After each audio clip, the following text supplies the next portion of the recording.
Transgender అయినా తనకు లైంగికంగా వేధించడంతో పాటు డబ్బులు తీసుకుని మోసం చేశాడని ఆరోపిస్తూ బాధితుడు పల్నాడు జిల్లా ఎస్పీకి ఫిర్యాదు చేశారు. సంబంధిత వ్యక్తిపై పోలీసులకు ఫిర్యాదు చేయగా ఫిర్యాదు వెనక్కి తీసుకోవాలని చెప్పి తనపై దాడి చేసి కొట్టాడని బాధితుడు ఆరోపించారు. తన నుంచి 2.40 లక్షల రూపాయలు 6.30 లక్షల చొప్పున డబ్బులు తీసుకున్నట్లు అర్జీలో పేర్కొన్నారు. డబ్బులు తీసుకున్నప్పటికీ తిరిగి ఇవ్వకుండా ఇబ్బందులకు గురి చేశారని ఆరోపించారు. ఈ వ్యవహారంపై గతంలో పిడుగురాల పోలీస్ స్టేషన్ ఆశ్రయించినట్లు తెలిపారు. తనపై జరిగిన లైంగిక వేధింపులు, డబ్బుల వ్యవహారం, తనపై జరిగిన దాడిపై సమగ్ర విచారణ జరిపి బాధ్యులపై చట్టపరమైన చర్యలు తీసుకొని న్యాయం చేయాలని బాధితుడు ఎస్పీని కోరారు. మరి జానపాడు పిడుగురాల మండలం. నాకు వేలుపల్లి నరసింహరావుతంతో లౌకికంగా సంబంధం ఉంది. నేను ఒక ట్రాన్స్జెండర్ని మాట్లాడుతున్నాను.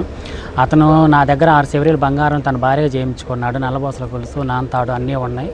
ఈరోజు నాకు ఒక స్థలం ఇప్పిస్తానని చెప్పేసి 8,40,000, ఒక 6,30,000 ఒకసారి, 2,40,000 ఒకసారి తీసుకున్నాడు. ఈరోజు నీ దగ్గర ప్రూఫ్స్ లేవు, నువ్వు ఒక ఎదవి, నీకు నాకేం సంబంధం అని ఈరోజు నన్ను అనటం జరిగింది. నేను పోయిన నెల 14వ తారీఖు నేను స్టేషన్లో పిడుగురాల స్టేషన్లో రిపోర్ట్ ఇచ్చాను. రిపోర్ట్ ఇస్తే నన్ను ఎవరు పట్టించుకోలేదు. నేను ఎస్పీ గారిని సంప్రదించాను. ఎస్పీ గారు భరోసా ఇచ్చారు, నీకేం పర్వాలేదమ్మా, మీకు న్యాయం చేస్తానని నాకు సపోర్ట్ ఇచ్చాడు. నేను అతను నమ్మాను సార్. 9 సంవత్సరాలు నా జీవితాన్ని తనకే అర్పించాను. ఈరోజు నువ్వు నీకు నాకు సంబంధం లేదు, అసలు నువ్వు ఎవరు ప్రూఫ్ తెచ్చుకోపని అడుగుతున్నాడు.